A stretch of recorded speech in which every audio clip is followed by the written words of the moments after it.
Cine Papis. Welcome to another episode of the Cine Papis Podcast. Eddin Martinez, Jaime Fernandez, Juan Bago. But then, if you're watching it on YouTube, I just want to let you know, I'm really excited. We have a special guest here in the building. You already saw it on the YouTube, but you're going to hear his voice for the first time. We got Jerry, a.k.a. El Modifoca. El Modifoca in the building. Y'all, this is our, really first guy in here, who's I'm first guest. Our first papi from the outside. God, you're an official extra papi guest. Yeah, you're an papi extra guest. papi. Yeah. Okay. And again, papi could be any gender in our world. Yeah. But papi, Jerry, papi. you're a guy, right? You're Jerry Papi. Okay, Jerry Papi. Yeah. I don't know. I mean, I see Eddin. He's a papi. Yeah. You know what I'm saying? But No. I see more like Okay. Cine Papis. damn. Pop-Pops is crazy. I'm just my opinion. Right away, we're starting off with that tone. Because look, you see, I'm not the only one realizing the age difference in this room. Oh, Okay, wow. it's Yes. not my fault. Yeah. Oh, we're talking about age. That was in the wow. pre-show conversation. Yes. Did I get Things that not to memo? mention. Did I not get that memo? Yeah. Okay. So, Jerry, how do you know these two young fellows here? These two guys, this is a comedy family right here. Actually, this is real family right here. Yeah, This is my brothers. first cousin, We're whatever. cousins, but You said, brothers. you just said you're like brothers, but you're actually cousins for the audience. Yeah. Oh yeah, we're actual Yeah. cousins. But he's like On a our brother. He's like a father's brother side. to you. And we're I think like he's our brothers, brother. but we were lovers. No, I'm joking. This is my brother, my comedy brother. This is my, we used to do comedy together. Yeah. We still do. We still do. It's gonna be 20 years. not on next this year. show. Not on this No. show. It won't be as Fun comedic. fact. Fun fact. Yeah. 2 decades next year. 2006 is when you guys Wow. two met. Speaking of age. Yeah. Yeah, 2 decades? we 2 met. decades. We met in decades. high school, so that tracks. That tracks. Middle school. Tracks. I was Yeah. 10 2 No, I'm decades glad. ago. I'm glad I'm on because people thought we had beef. Because when they saw they were like, yo, they saw the three of y'all and they thought we had beef. They're So, like, Jerry looks different. So when we was when we would go, we were like, yo, let me talk to you. And I have witnesses. They came up and like, yo, why you got beef with your boys? And I was like, no, that's their project, man. I'm cool. That's their. I'm here to make sure that it's blessed. And comedy is like the world of the movie that we're gonna talk about today. Yeah. It's like a gang. Yeah. There's like people like, yo, like What happened? You still doing sketches with these guys or Yeah. what? They're like, why they replace you with a much better looking version of you? A younger version. Why'd you come over here with the improv guys? That's fuck sketch, bro. Did they only made that up because they just saw you not there? Right. Okay. They asked me, like, a person very inebriated came up to me. Figured that part. Yeah. He was just like, yo, how we gonna get you on the show? Why you beefing with your boys? Yeah. Mind you, we what? have a group chat that's like you Right. have first dibs to know that we're doing this. Right. I'm the Yeah. first guest. You know But what it's I'm saying? crazy perception-wise, So Kareem, you know? there's no beef. Yeah. You see? Oh, you said the name. There's no beef here. Okay. All right. So But I'm glad he's finally on the show. We're Yeah. finally getting our Jerry popped. Yes. And I told Jerry too. My wife was like, I was like, oh, we're gonna have Jerry on the podcast. Like, oh, the podcast boys are together, huh? Because every podcast you are on it, or It's a lot of vice pressure. versa. So you were on LOL, yes. and then you were on Translators. Yes. Yes. And then he Yeah. was on Translators for most of the episodes. Yeah. And of course, we know Translators was a limited series. A delayed limited series. Deluxe limited edition. Yeah. That was a DVD extra. That's crazy. It's still in post-production. Honestly, and I feel like I've told you this before. Like, you were one of my favorite parts from Translators. Thank you. Every Thank time, I don't know, Jerry would just say some random shit. Whenever even he's giving the facts, I'm like, yo, that is Thank you. legit. And Jerry was always on the laptop, like, check this out. Boom, punchline. I was like, oh, wait, that's not part of. Oh, okay. And it's a lot here- of pressure coming here because I've set a precedent. You know what I mean? Like, I've set a precedent of because I come in short bursts and I do what I do. But Excuse And me? also, you come in short bursts. Wow. Okay. take that how you read that how you want. Jerry also, I've never been a fan of interviewing. Jerry also used to ask the questions that we probably would be afraid to ask. Yeah. He'd be like, yo, so is your sister single? Like, what's up? I seen her Instagram and she's mad cute. You're working on a project, like, what's up? Can I be in it?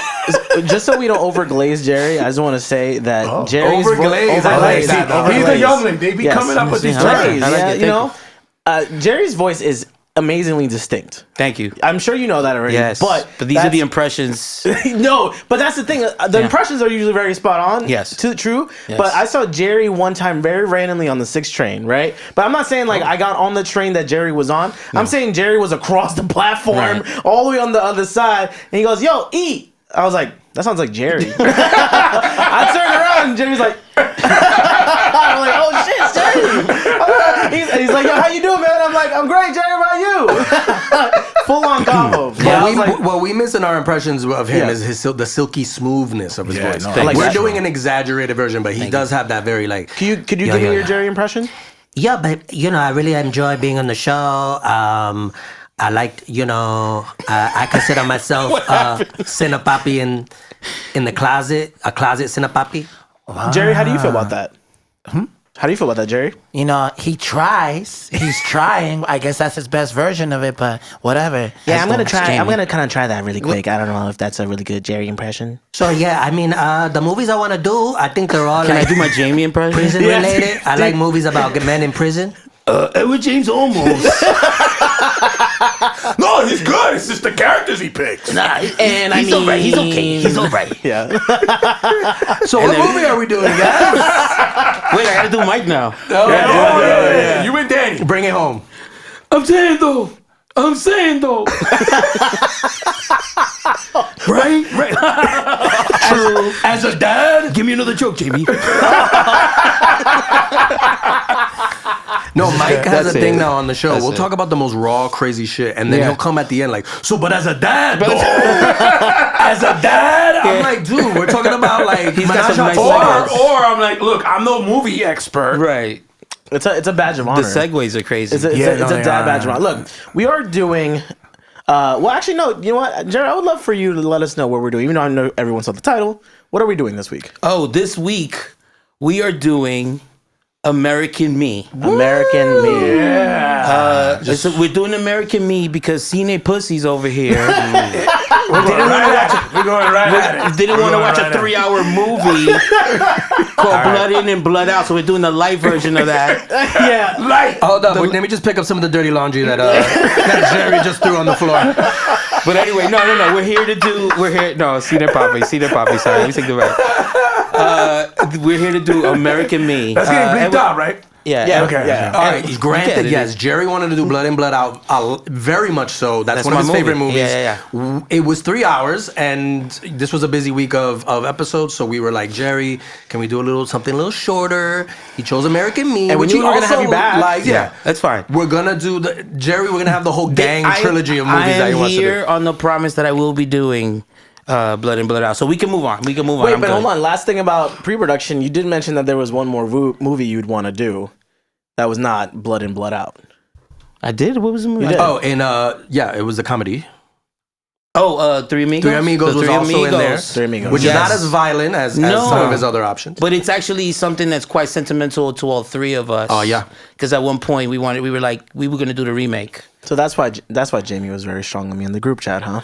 We would have done Oh, some yeah. Three Amigos glazing. Oh yeah. But we So- also know a lot of like history behind that comedic history with the actors and so Yeah. on and so forth. That's all. fair. That's fair. Yeah. Look, we're doing American Me. you. Yeah. It is not only starring Edward James Olmos, it is directed by Edward James Olmos.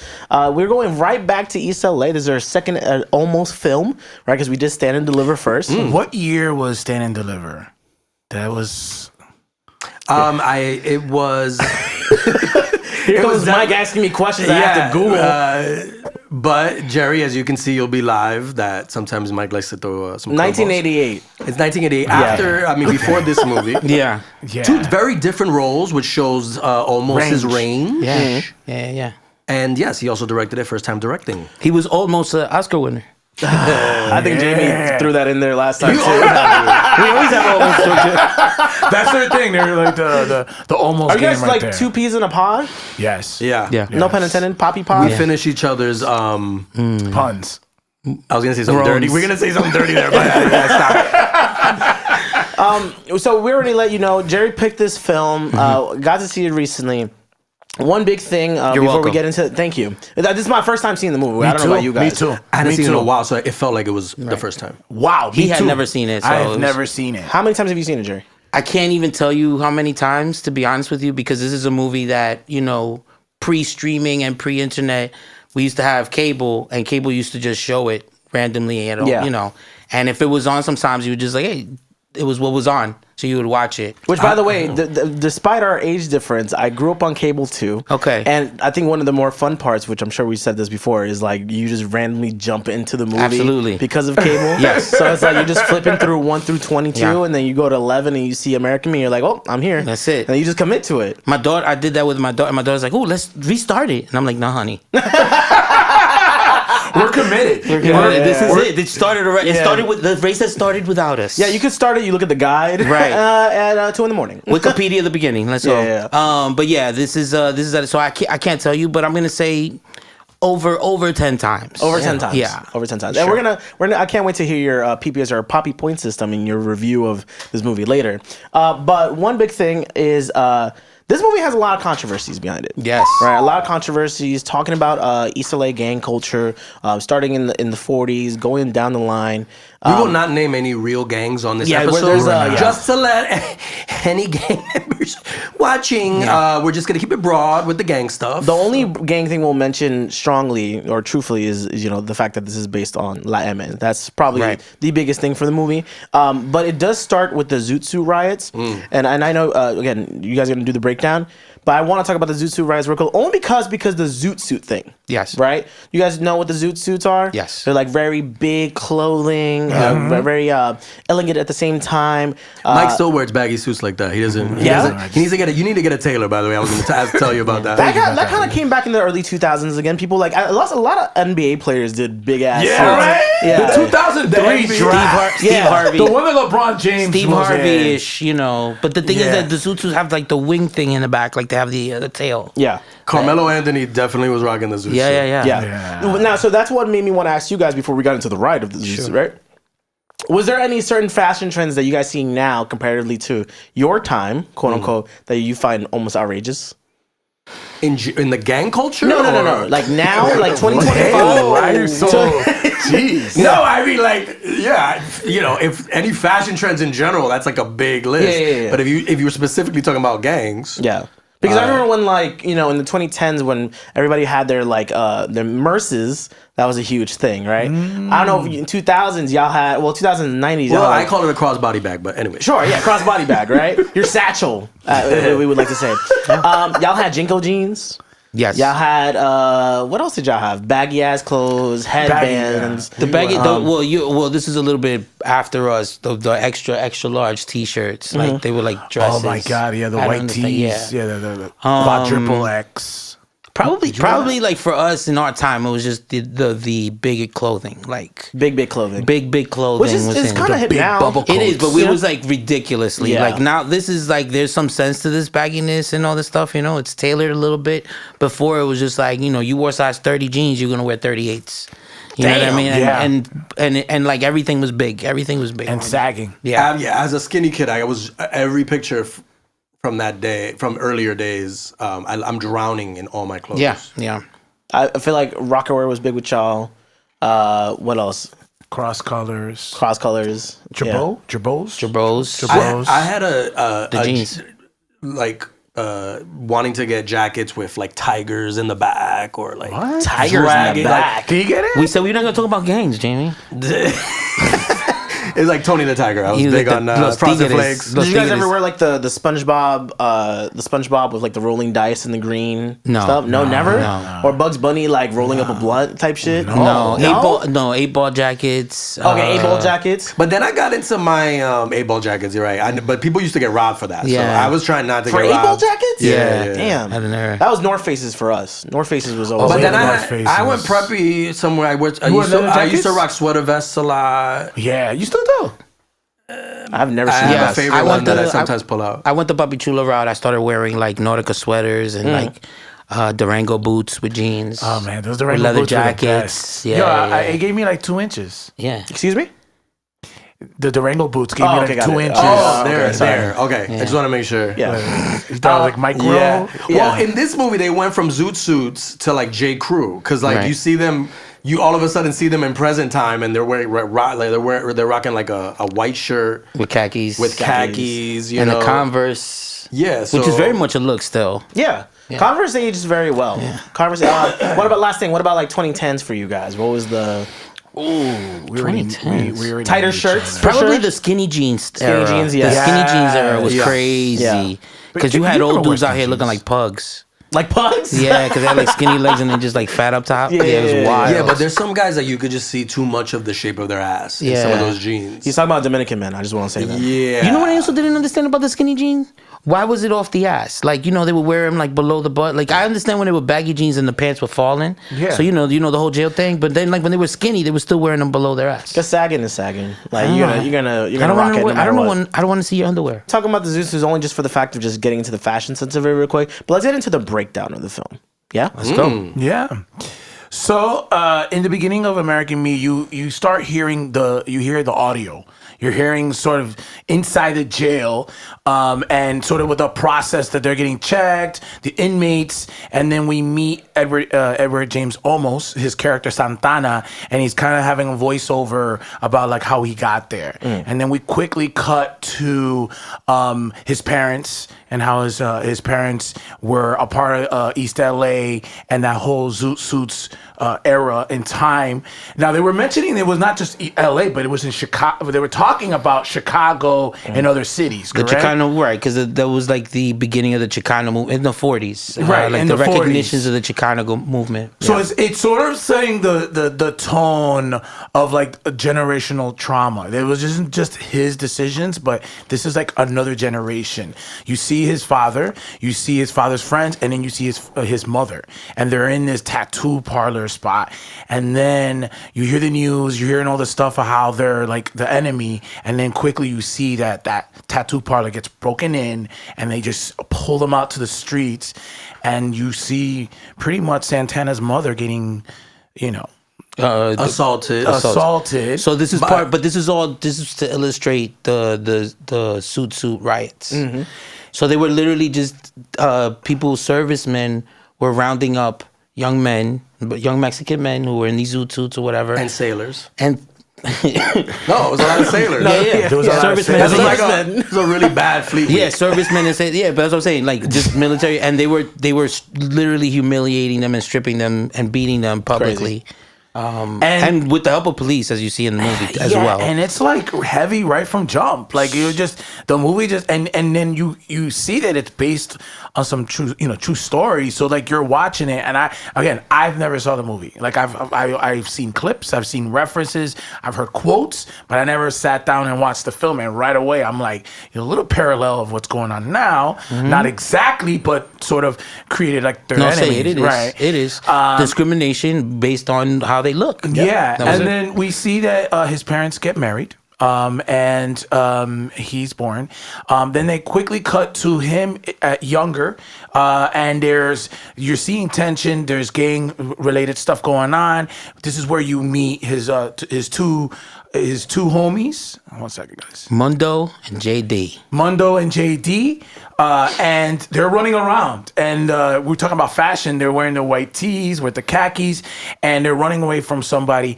And then they end up breaking into a store to avoid getting jumped. And that's when they get arrested. And then you cut to see that they're in juvie. They're already at a young age in jail, juvenile. And then the first dramatic situation that happens with Santana, James' character. Once again, He's assaulted. He's assaulted, and he quickly decides his fate where he kills the person that assaulted him, and He was violated. was violated. This went from American Me to American Pie because this dude Right, was going off on him from the back. He skin shanked him. He skin shanked him. Well, that's a good start to all the bleeps that I was thinking about. That was a great start to all the bleeps. But I mean, we gotta keep it real. He went in literally, and Because this in turn made him murder him. Yeah. Right? Yes. Which added now more years to his sentence, but he wasn't gonna. So now that which guaranteed he went from juvie straight to Fossum. Yeah. But after he murders the individual, you start to see how everyone's treating him. He's got some power. He wasn't just the victim. Now he went and did this act, and now he's running around with his peoples in juvie running stuff. Now everybody knows not to disturb him when he's sleeping. Right. Right? Yes. We're being very gentle in this situation here. Look, the reason why we're being gentle, by the way, is because there's been just a lot of, from our research, like these scenes were very much not liked by La M, right? Or the Mexican mafia, like Mexican gangs, just gang culture in general, did not like these scenes because it's too real. Yeah. I think that's a big one. Yo, people was killed, bro. People been killed over this. It's behind the scenes. People been of killed what behind happens this. Yes. to people's behind. It got a little too close, and people were hurt.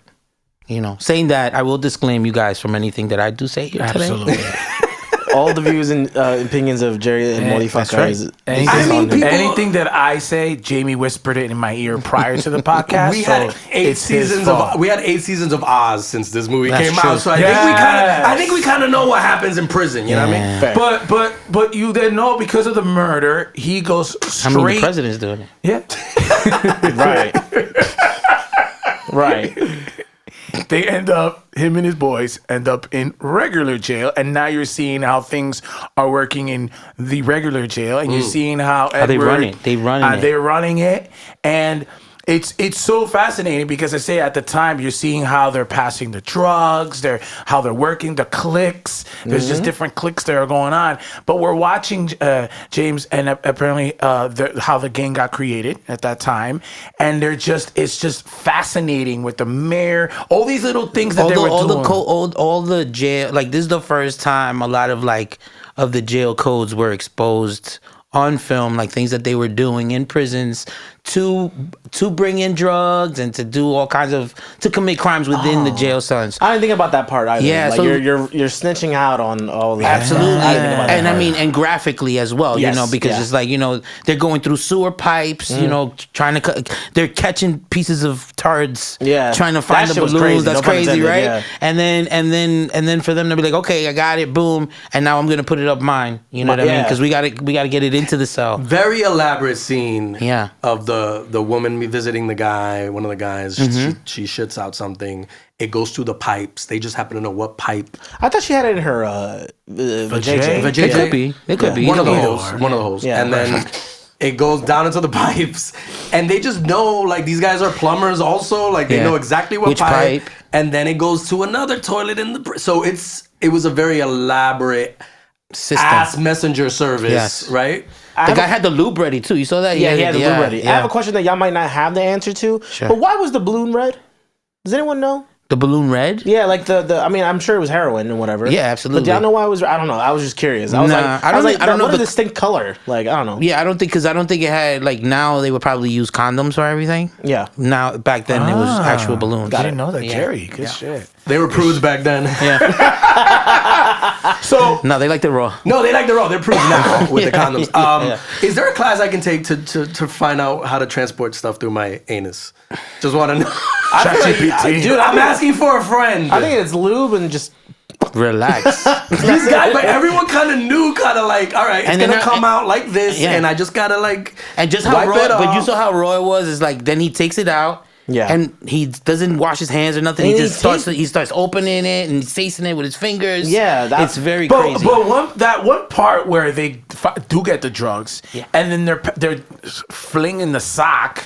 And then the one guy takes some of it because it's like an honor code. Like, it's like, all right, I can't touch they were it. snitching, I yeah. can't take it. But the guy does. And you quickly see as well where it's like violence is how you communicate. Violence is how you create. There's no in between. Like, let's talk it out. It's just like violence.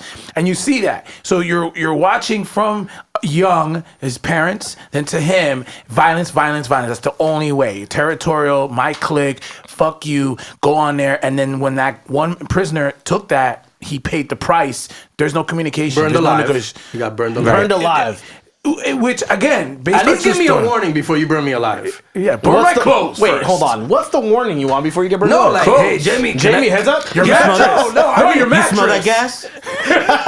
not the day. No, I mean like a warning conversation before that. Like, Jamie, can I talk to you for a second? We're gonna burn you, just so you know. Jamie, did you leave the stove on?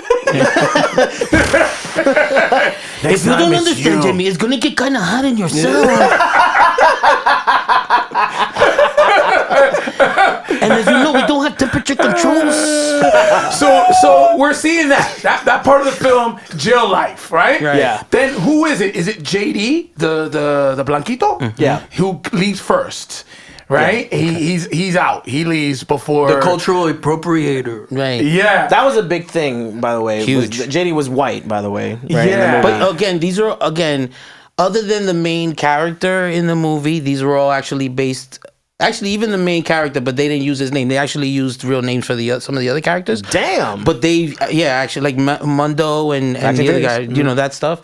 But there was an actual white criminal that was in the Mexican mafia in the 50s. That's Right. crazy. Early Fact and Furious, that man was called Joseph Pegleg Morgan. Yeah. And he's a real life Mexican Pegleg, mafia member that yes. inspired the character JD. He sued Edward James Olmos. Damn. And Universal for using his likeness without permission.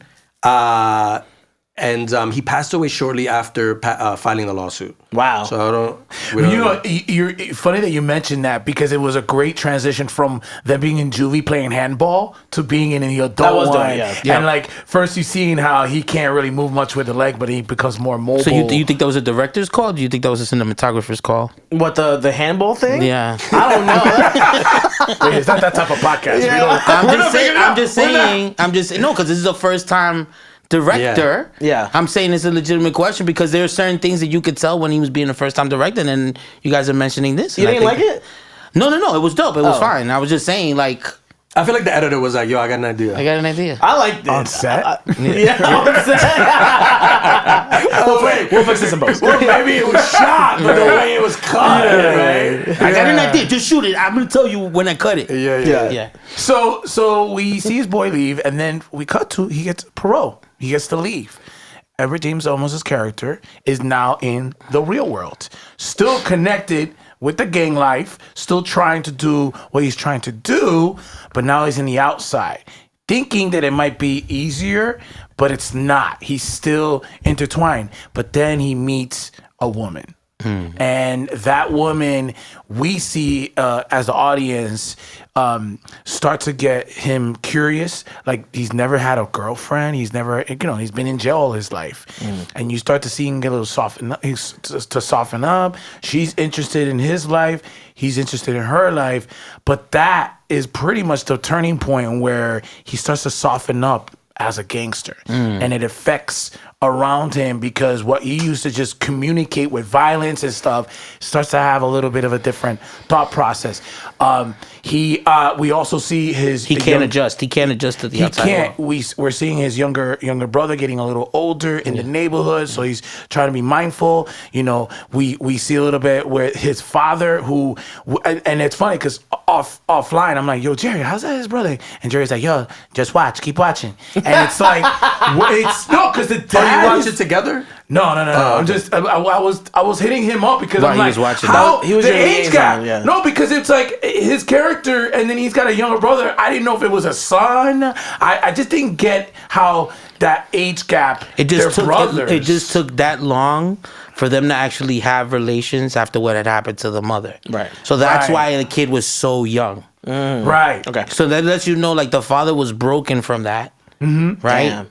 And that also lets you know why. And he says it to him. He doesn't know if he was his father because of what had happened that night when we see earlier in the movie. Right. And that also made sense that the relationship he had with his dad, because we didn't know. We just right away the movie has you thinking, okay, that's his natural, father. Yeah. But what's the friction that they had? And mind you, his mother, dies, so it's not like the connection. Anyways, so he's outside now. He has his boo that he's going out. He's chilling. And there's that scene where They have a date. They have a date. He's trying to adjust to real life, and now it's like, okay, he has a date with a woman, right? Yeah. And he's having a great date, and things happening are great, and it's leading to the moment of like 40-year-old virgin, right? right? Where he's losing his It's virginity. about to get down, and then what ends up happening is it shows how he's still traumatized and still caught in the jail life in his own mind, where he ends up assaulting the person that he's actually having relations with in that moment. Another director's decision, because while he is doing what he's doing, the gang is getting more powerful and dealing with now heroin and other drugs. Right. They're trying to get involved with the Italians, and there's beef with the head to get permission. Like, you're coming into our neighborhood. You're gonna have to, cut us apart here. The Italian leader is like, nope. While having his son, the Italian leader's son, in jail, we see Edward going through his first intimacy in that situation, while the son of the Italian leader paying the price of the father the leader saying, nah, I'm not fucking with y'all. Right. And now you're seeing this dual Shanking. I don't know What what you should would be call. a sexy 80s, 90s. 90s? Yeah, Early 90s. 90s sex scene, right? Yeah. You should be like, but then it's intercut with this gang You kind want to of hear thing. trumpets and shit. Yeah, but did you wait? it's You not guys are happening. heavy music scoring and everything. Do you remember the scoring of when they're making love? Yeah, it was very Skinamax. Yes. Skinamax. It worked for It the worked, movie, yeah. but it for the scene. Yeah. But I don't know if it worked for the gang portion of it. Right. It was just weird because they kept cutting back to the guy getting like. I think that was probably the point then, right? Yeah. Just to kind of like, it's like how it's almost both glorified. It's parallel at the yeah, same exactly, time. Yeah. So first of all, this guy has never had sex with a woman before. So obviously he didn't know that some girls are just not into butt stuff, which is fine. That's fine. You learn that eventually. You learned that eventually, right? He also Not to overanalyze. He also immediately went downtown, and I'm like, damn, dude, like that. That's hard. He didn't know how to drive. That's harder to do than driving. Oh, yeah, I would but think. he went straight. He went straight down. I'm like, there's a lot down there you don't know yet, bro. yeah. Especially in the early 90s. Were you guys exceptionally nervous for your first times? Oh shit, what? Whoa! He's asking the OGs over here. Yeah. I I was 18 for my first time, and it was cool. Like, it wasn't like I had an idea. It's unfortunately, when you're exposed to porn from the internet stuff, you're like, cool. Clearly, don't do all that. Right, you didn't like smack or anything. Yeah, right? no, yeah, exactly right. Like, don't do all that. Right? Why you spitting on me? Yeah, right. But I was just like, okay, cool. Like, take your Dude, time. do the teach time, me. whatever. Teach me. Or teach you is crazy. I'm gonna say something. I'm gonna say something that I've never said on record. Jerry knows this. I was a late bloomer. I lost my virginity at 21. Okay. So I had a connection with Edward James almost, where it was like, the person that I lost it to was older too, and she was like, "So you have it?" And I'm like, "No." So, But then Mike ended up on all fours. wow, I didn't know. I mean, I was.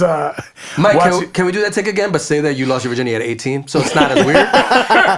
So you're not like a prude, so you don't look like a weirdo. Cut. Yeah, so you don't look like a weirdo. No, I was also like in 18, 19, but I had an aggressive woman who was just like from jail. pushing my head down. He and was I'm like, assaulted. You were assaulted. He was assaulted. no, I mean, it was consensual, but Well, okay. No, we had to ask. We had to ask. I was consensually overpowered by this woman. I like consensually overpowered. That's actually kind of Consensually over. How does that work? It was in her dorm. I'm gonna use that in You had court. keywords? Did you have like a word? I never said no. I was just like, like, ow. He was I said ow. he was I said overtaken. ow. I didn't You say said no. ow and Yeah. at the same time? Wait. He was whisked away. He was whisked away. She and this was in her dorm. She was the RA. She just had this like she bossy. used power over She you. had this boss. She already was Wait, a boss. if you said girl. no to her and she's RA, can you get kicked out of the dorm? Well, it wasn't I wasn't staying in the dorm, but so I okay. had to leave anyway and okay. take the subway home. Taking the subway Walk on of shame there, right? yeah. Anyways, Wait, Jerry. so- What was your? Give us What? your first. she might be watching, so be careful. No, he's not. Jerry was an early bloomer, unlike Mike. He was an early bloomer. No. Is it hot in here? He got hot. No, it was like a little problem. It was in DR. He was in DR. Yeah. I mean, like that's all. Damn, your parents sent you to DR for the summer, not knowing that Yeah. They probably had an idea of anything. Older woman? She was 17. Okay. Okay. What I was gonna say is that men have an interesting range of losing their virginity, right? Yeah. And it's a weird fine line, right? Because some dudes I've heard lost that, like, let's say, you said 21. Yeah. I've heard older, like 25, 30. I mean, shit, the 40-year-old virgin movie happens, right? Right. So that's a thing, right? But then the other side, the huge contrast side, I'll hear like 10. 12. Right, and I'm right, not talking right. about men who've been assaulted. I'm talking about men who like No, this has with been a other, thing. like, 10-year-olds, You know, because it's just unfortunately crazy. there is a world where there are men who are like 10, 12 who get assaulted by women who are way earlier. Way older. Right. But yeah, like it's what a weird. And most of them are by their teachers. Yeah, unfortunately by the teachers. Yeah. First of all, our teachers did not look like that. Yeah.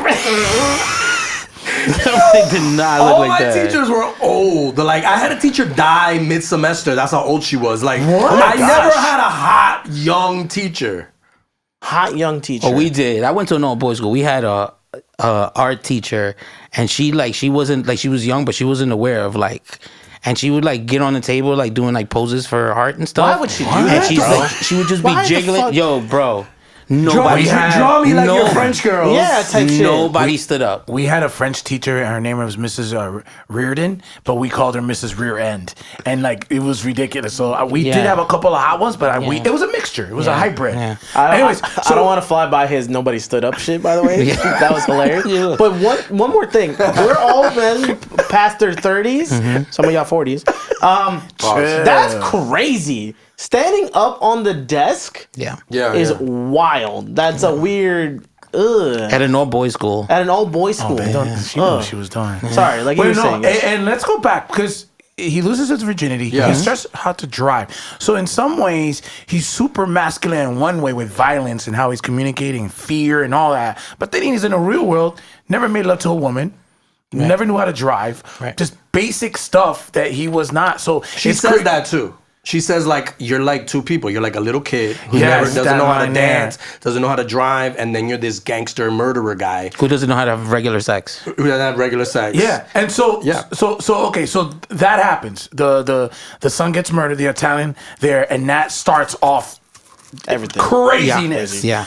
But you make a valid point. So on one end, he's too aggressive, too, violent, doesn't know how to be tender to a woman. But then on the flip side, with the gang that he's with, he's becoming softer because of being with her. So Well, it's he's this starting to duality. see the error of his ways. You know what I'm saying? He's starting to see how it's affecting other people other than just the people that are in the life. You know what I mean? Because her brother, Yes. the girl's brother, ends up ODing because the Italians are now pumping pure heroin into the street, Yes. which is making people sick. Yes. So, and killing them. So, yeah, that was my point. No. And it's funny because he defends himself. He's almost like, if I'm not going to do it, someone else is going to do Right. it. And he kind of tries to desensitize and distance himself. It's like, Well, that's look, the beginning of him trying to get out. Yeah. Yeah. Well, he's softer in more ways than one because he may not be into women. Right. Right. He was soft. He was a little soft. Yeah. Oh, okay. And his friends, including the white Mexican guy, they're questioning it. They're like, "Yo, Yeah. you've been soft ever since you've been with this girl. What's man. up? yeah. Your dick's not hard anymore. What's up, bro?" What's up? I'm just letting it rock. I'm only reacting. Okay. You're not erecting this gang how you supposed to. You're not hard, I say. Right. See? So the last part of the film is You're pretty supposed much. to be a duro, but you're not a duro. So that's part of the film. It's escalating because then there's Do you a. even eat hard-boiled eggs? They got the beef, but then they have there's a black gang that retaliates. So now they got the Aryans to retaliate to the black gang. There's this whole chaotic It's a war. thing. It's a war. Mind you, there's still conversations and communication in jail, so things are happening over there. But he is getting softer, and He's already been soft. He's been soft, and then it just gets to a Tenderoni. point where there's some hits that need to be taken care of, but that's when he starts to push back. And that's where the friction comes in, especially with the white Mexican, where he's like questioning him. He's like, oh, man, you know, what's going on? You're getting soft. Gets to a point where there's some hits, and then eventually... Little puppet. If you know that actor who plays JD, William Forsythe, Yeah. he's he was in a lot of late 80s, 90s movies. You knew he was gonna be like betray him. Yeah. He's one of those actors Yeah. for movie fans. William Forsythe, if you know him, you knew he was gonna just turn. He just always plays that kind of character. So I was like, when is JD gonna fuck over his boy? Oh, so man? you I was were waiting ready- for it, you were waiting and it for happened it. a little later than I thought. Yeah, me too. I was like, maybe it's not gonna Me too. happen, but it happened. And when I first watched so the it same gets to the point where there's some hits, and Edward ends up going back to jail, and you could just see it. The vibes are changing. What used to be, he used to be in control. He's no longer in control, and then ultimately he gets killed. Well, he tells JD, I want out. Yeah. And JD tells him, that's not how this works.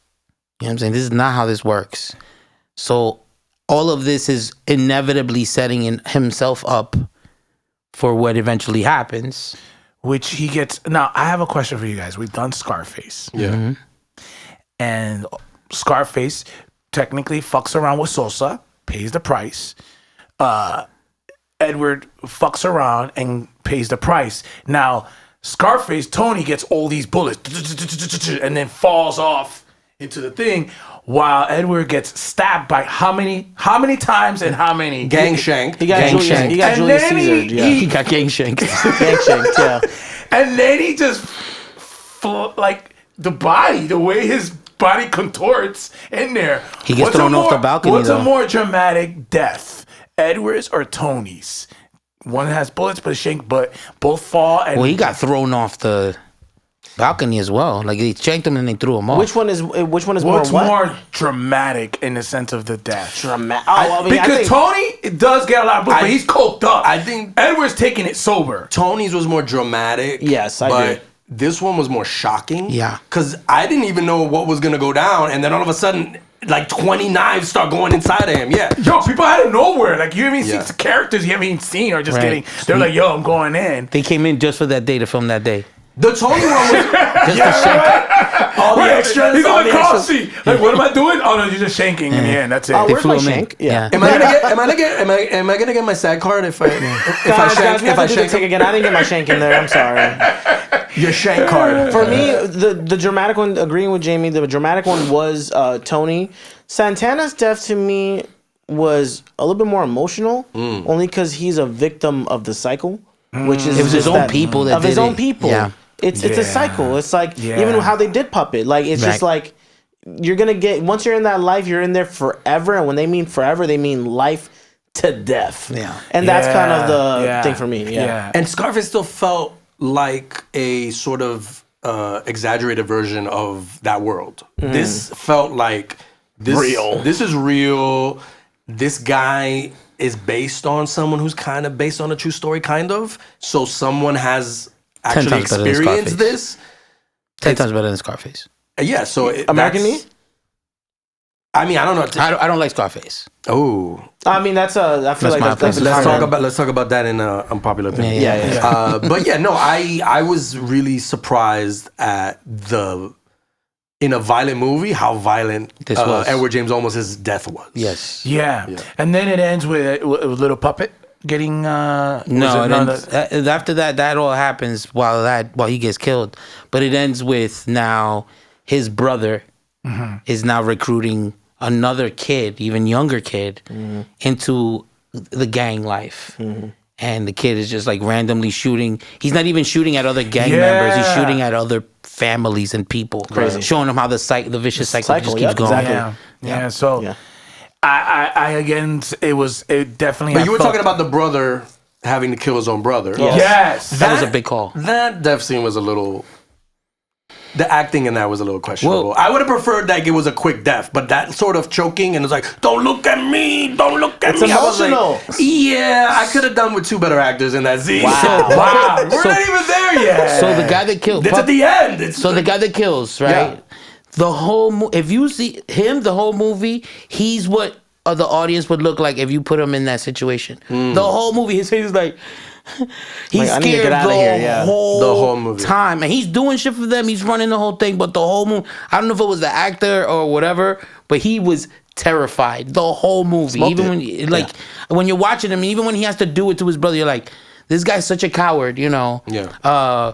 But yeah, I agree with that. I agree with the. I don't think he was bad in the other parts of the movie. That death scene probably should have just been a little quicker. And then he turned around and just looked and almost kissed him. And almost kissed him? Yeah. Then he was like, God damn me! I was like, Okay, so that was American Me. So can we do the Facts and Furious, Jamie? So Edward James Olmos, we were talking about zoot suits. He actually starred as a character called El Pachuco, El Pachuco. in a play called Zoot Suit, Orale. which was about the experiences of Mexican Americans in 1940s Los Angeles. Simon. And it was centering on the Zoot Suit riot. So there was a little connection there. And hence why there was a connection with the suits in the beginning of the movie. Yeah, as a little like Easter egg. A little homage. A little homage. And so yeah, in that Edward James Olmos was nominated for a Tony for that play. He also reprised it in a 1981 film adaptation. Oh, okay. Yeah. Maybe a future Cine Papi episode. I don't know. Sure. We'll Why not? see. Okay.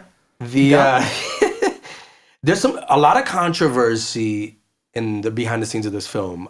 Following the film's release, at least 3 individuals who served as consultants were allegedly murdered. Wow. Yes. Yeah. Again, Because of the skin shank scene. yeah, the Mexican mafia doesn't like certain things being exposed. Orale.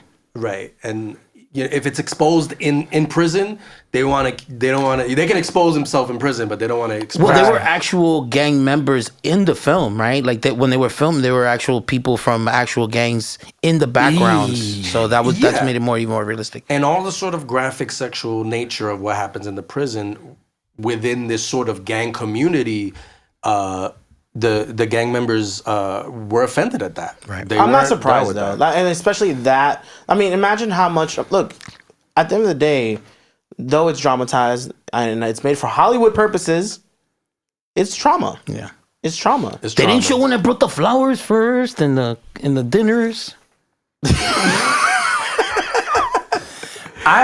This is so random, and you're not gonna have the answer. But was this film, because we're seeing that these consultants got murdered? There was no precedent set before that. Like, yo, chill. You're gonna consult for that movie? No, again, you gotta this is chill, man. That last movie, somebody got killed for consulting. Well, again, I think that there were people maybe that just went off. They maybe got the Hollywood. They got bit by the Hollywood thing, and they were like, "No, They said a lot, then there I'll was tell more." you. Yeah. I'll tell you what you need to know." But other people were like, "Why are you giving us so much information about what we do?" Again, this is one of the first movies where they really like depicted the life. Yes. yeah. Well, I mean, this does lead to another Fact and Furious, because actually 2 of the most dangerous street gangs of East L.A. at the time. Oye. I'm not gonna say their names because I don't want to get in trouble by them. But they called a truce to allow Edward James Olmos to shoot the movie on their turfs. Yeah. Wow. So they were like, "Yeah, you could shoot my grandmother, my abuela's house. It's cool, but in the DVD, you can find the DVD extra on YouTube, but like Edward James Olmos kind of goes through about what the taping looked like for that, their fear of drive-bys, their fear of being ran my up God, on, etc. yes. And this was with the truce too, because Yeah. the biggest thing about the truce was not really just the consultation, but the ability, just like Jamie said, to tape at those locations for Chicano. Orale, am I gonna get an IMDb credit for this or what?" Boys in the Hood and all those movies were being shot around the same time in Compton. While this movie, right? It's within a couple of years. I like no? the image of just these rough neighborhoods just having Hollywood crews. Yo, dude, the 90s was, Adelson, you don't want to be out here in these streets, and it's like, cut. We're filming for real. yeah, see? But Edward James almost does seem like a guy who could talk gangs to have a truce. Like, I can see him being like, "All right, guys, I think this is gonna be a good opportunity for both of you, all right? I was the teacher and stand and deliver. Which I'm not gonna lie, that was I made you look good in that movie. yo, so. like his contrast is that is so crazy. Yeah. So crazy. And hairline. You know, a lot of people were mad at Edward James Olmos for this too. Because not just exploiting that culture, Yeah. not just like the secrets and stuff. Which I'm not gonna lie, in hindsight, the more y'all like are like during the breakdown, I was like, oh shit, he is kind of like putting it all out there now that I think about it. Huh? Damn, that's pretty bad. Codes, everything. Do y'all think Edward James Olmos was wrong for making him film like this, or at least how he depicted it? Some people were like, oh, well, this is raw and pure. And then other people were like, well, you're kind of snitching. And then other people were like, well, this is nothing to make a movie about. I mean, it might have been above his pay grade. The gang elements of it. You know, he's looking at it as a creative. I want to get the most authentic shit. Right. But again, he's not privy maybe to a lot of... To the consequences of what that exposing that might have been, maybe. Yes. But I do feel like, I think it is important. That movie was important because, again, it showed us, like, it wasn't no pretty jail movie, man. Like, everything that was depicted in that was raw and ugly and, like, nobody was happy. You know what I mean? Like, even in the moments they're, like, smiling when they're playing handball, but they're in the yard and shit. You know what I mean? And, like, the stuff that they had to do to survive in there. So, I mean, and a lot of that stuff has been parodied in other movies and comedy movies about jail or whatever. But the fact is, like, yo... Oh man, are they really doing this? And this is also they're talking about jail cells in the 60s and 70s. We're seeing a movie in the 90s. So there was way more things and way more stuff that had gone on, you know. But I don't think he knew. I think he felt a certain license being a Latino to be able to be like, I'm going to tell this story. He probably had a bunch of people around him that were of the Chicano. Yeah, look, this Mexican. wasn't filmed on sets. They actually filmed at an actual California state prison, such as Folsom. It was really in there. They had real extras that were gang members. See? But that's also where people felt like it was wrong too. Right. It's like, yo, you're not directly glorifying the prison life, but like You're exposing it. You're exposing it. Yeah. Like Maybe glorifying it to a bit. Because the way that he made it seem also, it was like these guys are... I don't know if they were glorifying it, but I'm saying just to the point of like, hey, this is when you first are like, oh, wait, the blacks and the Mexicans don't mess with each other and the whites are over here. And like, you know. So... There were also professional extras that were... they left after the first day of filming at one of the prisons. Oh, right. Due to harsh conditions, right? There was like... they were being confined near like open sewers with like not inadequate water. So the theory goes is that some people took a method, like they had actual guards that started treating the extras like as if they were prisoners. So they were like asking to go to the bathroom. So like from the first day they had like 100 extras. By the time they got to the last day, it was only like 25 that showed up. I've been on a set as an extra. It was like some ABC show, and it was a nightclub scene, a 70s nightclub scene. And we were all wearing like, you know, platform 70s shoes. And the director like didn't let us leave. And this is all just for like to get your SAG or whatever. But, and it was an ABC show. Harvey Keitel was in the show. And obviously Harvey Keitel's a great actor. Dude kept fucking up his lines. He couldn't say the word Jabberwocky. Oh my God. And we had to wait for his act. So I went from like, yo, Harvey Keitel to like, yo, dude, get the fucking word right. We want to go home. Harvey can't talk. Harvey can't. I feel like, but you see, this is the thing. It's like that prison stuff. Like the idea that I went from that number to that number. Crazy Facts and Fears, by the way. It's also like, it kind of reminds me of like Stanford Prison Experience type shit. Right. Where they started taking it too seriously. How is like, that okay? Is that like, is that union friendly? No, not at all. I don't know about how that goes. So that's why I'm like, I'm asking y'all, is that union friendly? No, I mean, but they always bend the rules. Okay. They don't really give a shit about extras. Let's be real. And this is a Latino movie being filmed in the early 90s, late 80s. I think they were just trying to... They give so little shit about extras that now that's why they're so eager to do AI everybody. They're like, let's just AI a whole fucking crowd now. That's true. So, yeah. Any other Facts and Furious? Well, in 2004, this movie was selected for preservation in the United States National Film Registry by the Library of Congress as being culturally, historically, or aesthetically significant. Orale. So good on Edward James Olmos on his first directing debut film to have a movie. And I think when we did Stand and Deliver, that also got Library of Congress. Like it's shown in schools around the country. So Edward James Olmos. This is why he's considered almost iconic. Almost iconic, right? That's right. So that's the Facts and Furious on American Me. Yeah. Let's actually do our MVP for right now. Ooh, can we do our MVP? Our MVP, Jerry, if you didn't know, is our most valuable papi. So it's our usually favorite person of the film. And since you are our guest of honor today, would you like to give us your MVP of the film?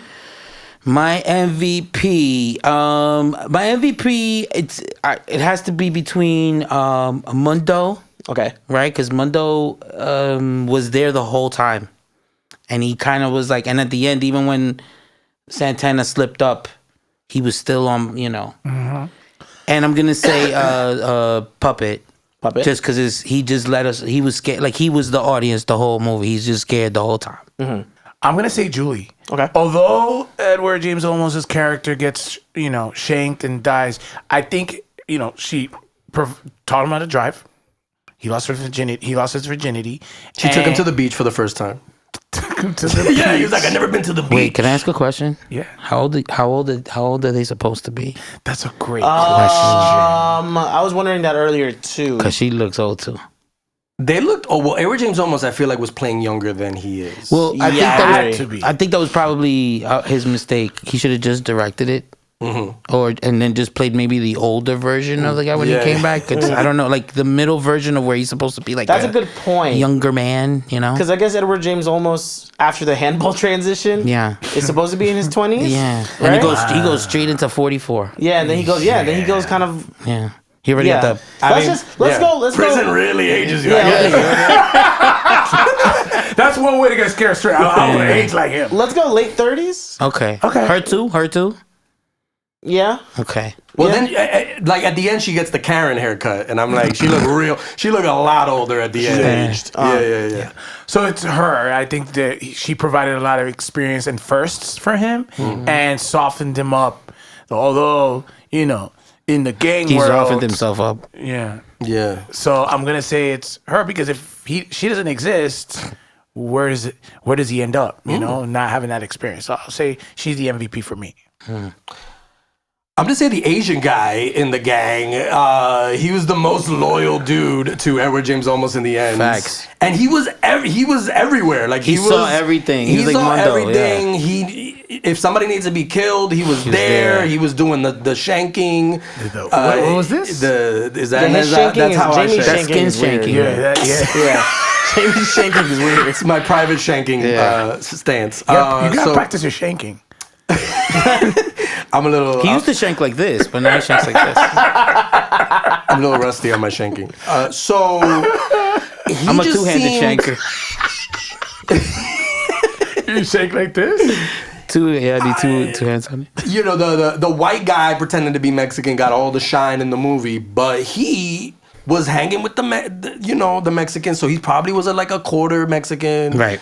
And he didn't have to do a fake accent. I remember that actor from Mortal Kombat. So every time I see her, he was saying Shung. Yeah. Carrie Fuki something. Carrie Fuki, whatever. I was waiting for him to just be like, "It has begun." Yeah.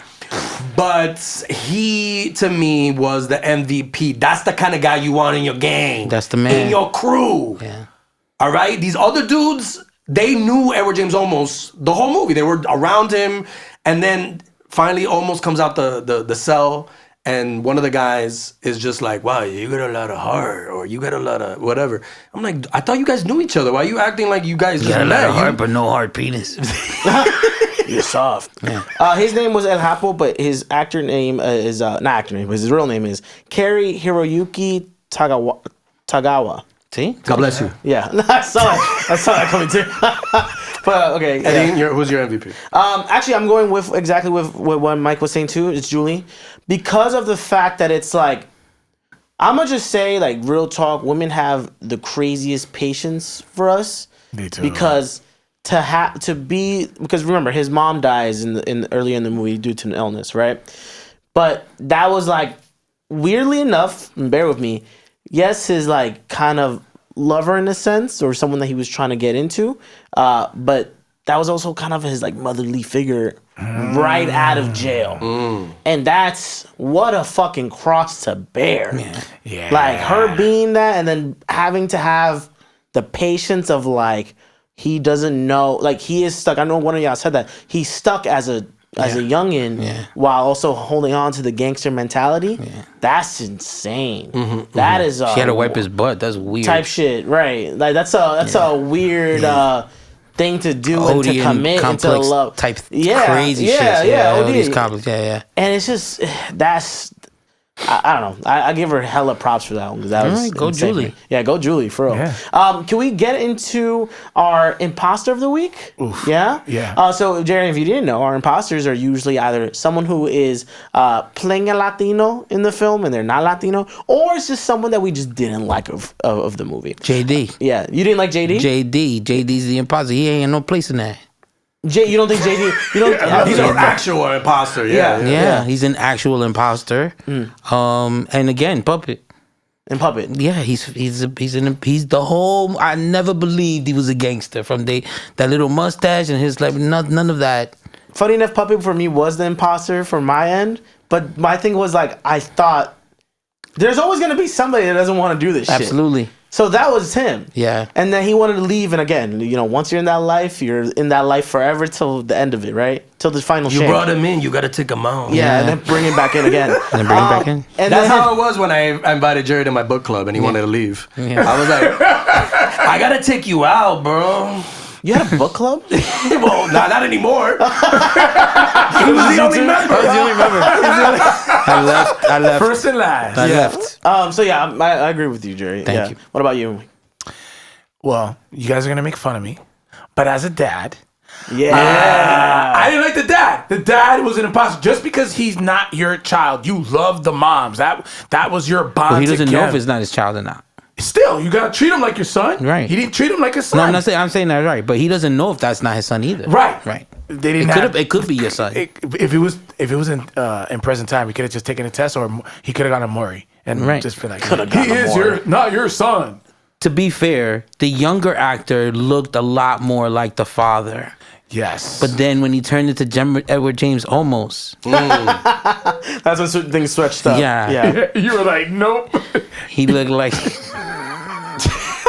Who did he look like? I'm not gonna say that. Let's keep going. It wasn't just like he almost looked like him. He didn't look like him at all. No, at all. Well, Jamie, I guess that's a good time to ask you who is your imposter of the week. A side imposter is the juvie hall security. Like, come on, dude. They don't do nothing. You can't let these kids like dry hump, dry hump each other.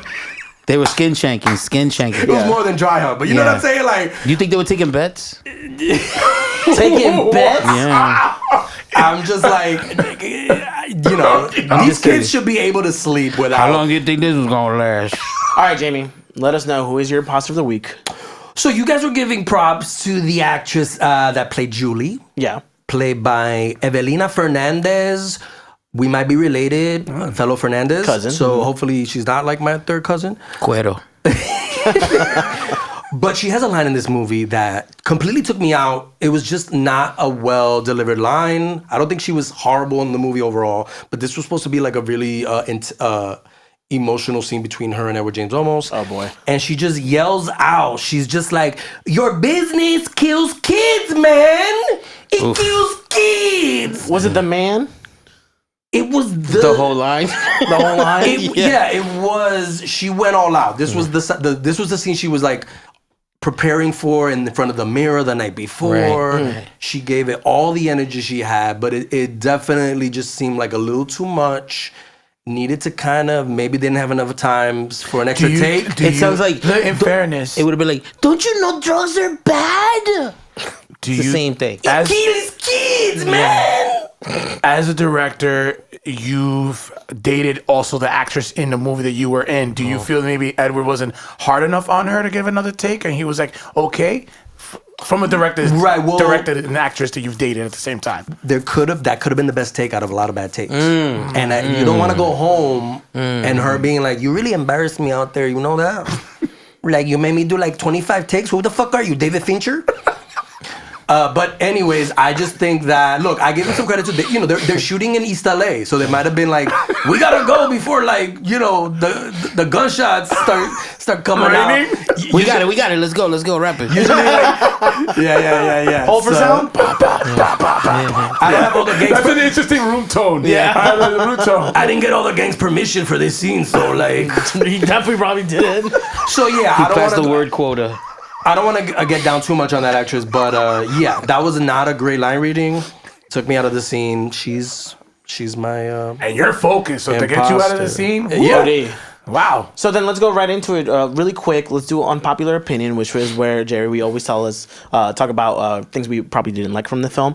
We probably said so much, and that's why I want to go quickly through it. But Jamie, if you don't mind starting. Yeah, go first, man. And you didn't like? Just real quick, this was Edward James almost his first directorial debut. Yeah. I think we see a lot of first-time director things in this movie. It's not as... Other than the handball scene. And then it's like I can't help but look at this and think what a Scorsese would do in a movie like this. It's, again, I think it's because being sort of a movie guy, you just see... I've seen so many gangster movies in my day. I know Jerry says he hates Scarface, but there is a sort of... Yes. De Palma knows what Scarface is, knows how to shoot what he wants to shoot. And so I think this seemed just a little bit messy in spots, which is fine. It's a first-time directorial debut, and it's still an impactful film. But I just wish it was less sloppy in times. Maybe the lighting was a little better at spots. I'm looking at things like that. And it kind of didn't take me out the movie, but didn't put this in like my top whatever Epic, list right. of gangster films because it does seem like it's a beginner directing it. But that's unpopular. My only unpopular opinion was the casting. I just didn't believe that Edward that was him and his brother and his father. It threw me off. Like, it didn't ruin it, but it just threw me off because I'm guessing, like, what's the age gap? Like, they're related? The brother, like that to me just threw me off. I could forgive it, but it was just something that it was a little annoying to say the least as far as that. Funny enough, again, same to you. It's the age. Like, you can't look. Not that it didn't take me away from the movie, but after I had when I was doing the research, I was like, damn, where did we go age wise? Figuring it out, even when he came out of prison, because they're supposed to take us into a whole new world, no Aladdin, with what he's experiencing now from prison. So for me, it's like, oh, okay, is he 30? Is he 40? That matters, low-key. Facts. That matters, low-key, because then if you're wondering about how much time you have been in prison, now you got to start thinking about how much time you're going to be out of prison until to your last day. Of course, yes, he does die.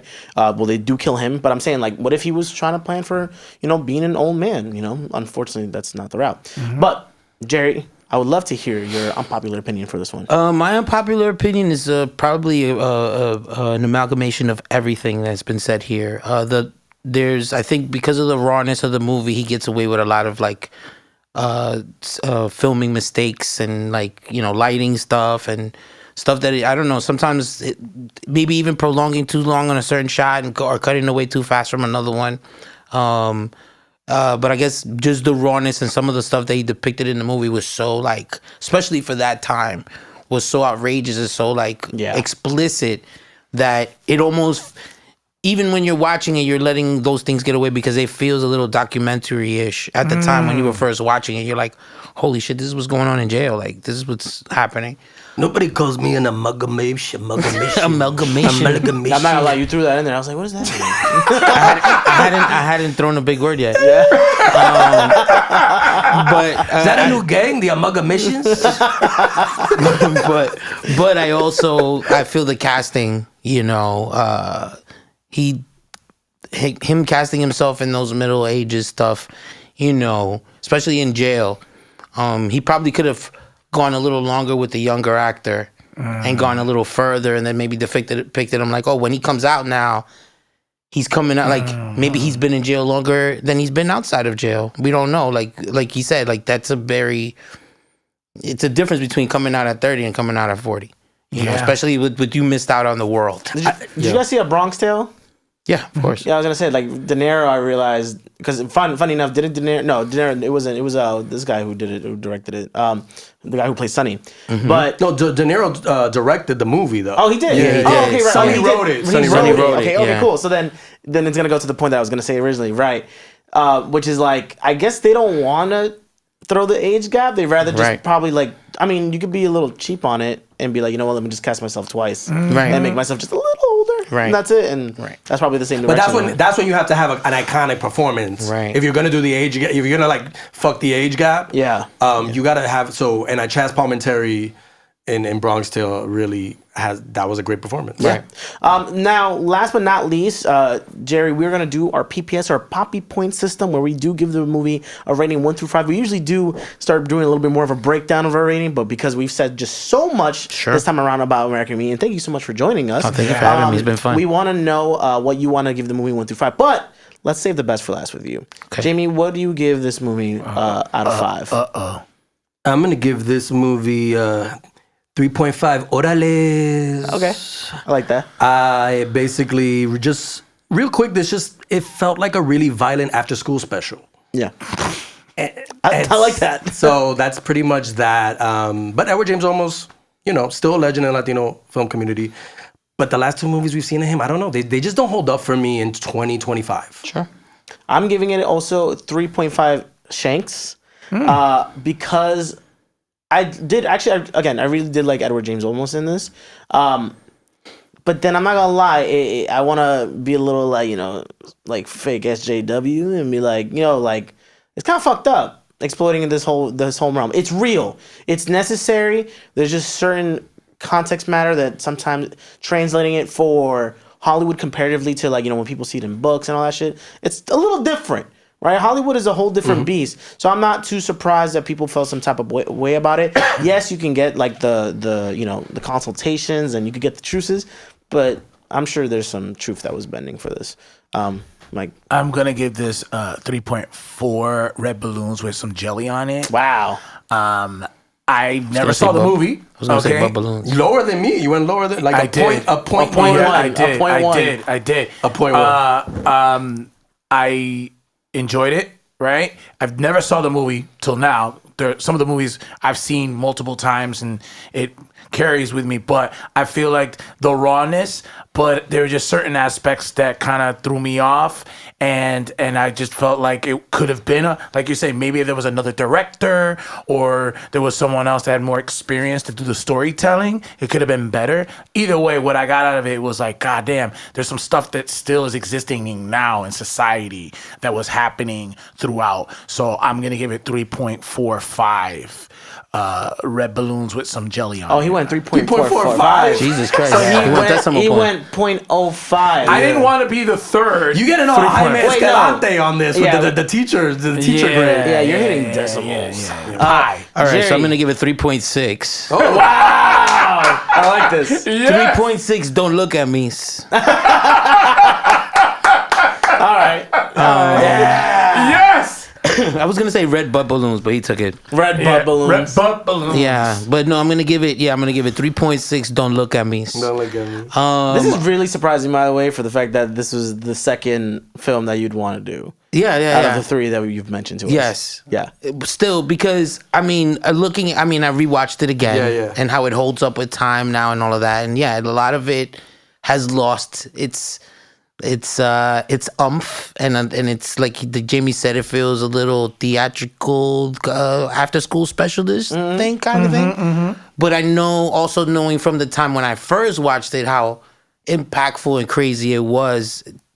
Let alone for anybody back then, but as a kid, you're like, I don't ever want to go to jail. Fuck Crazy. this Yeah. shit. I wouldn't exactly what I thought. last a day in jail watching this That's movie. exactly what I thought. I was like, yo, I don't want to go to prison, Which bro. led to my lifelong snitching.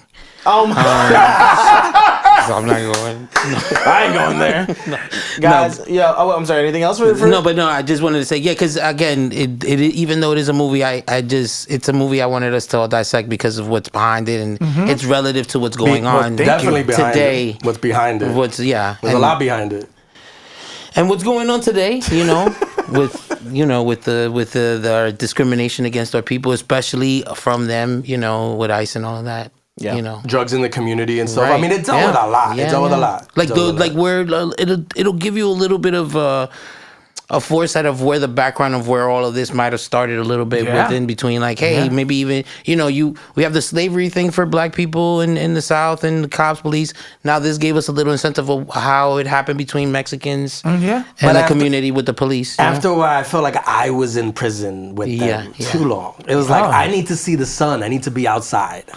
That's what I felt like watching this. And he sat on something, and then he was like, I'm out. The remote. He sat on the remote. I sat on the remote. I was like, okay. He got skin shanked by the remote. Oh, shit. Netflix shanked. To be shanked. Can I just say, because Jerry being here, to quote the movie, a character in the movie, Jerry, you're so cool, that's why we call you culo. Culo. I like that. I like that. I forgot about that line. I like that line. You're so cool, you're culo. Yeah. Look, on that note, when you get a chance, let us know down below what you feel like it is your rating for this movie. Use the PPS and make your own version. And Jerry, thank you so much for being Thank here, you for man. having me, guys. This Thank has been you so much. great. Is there anything you. you would want to plug or anything you let us know where we can usually check you? Just look for me on the socials. Yeah, what's your ad? Modifoca. ELMODIFOCA.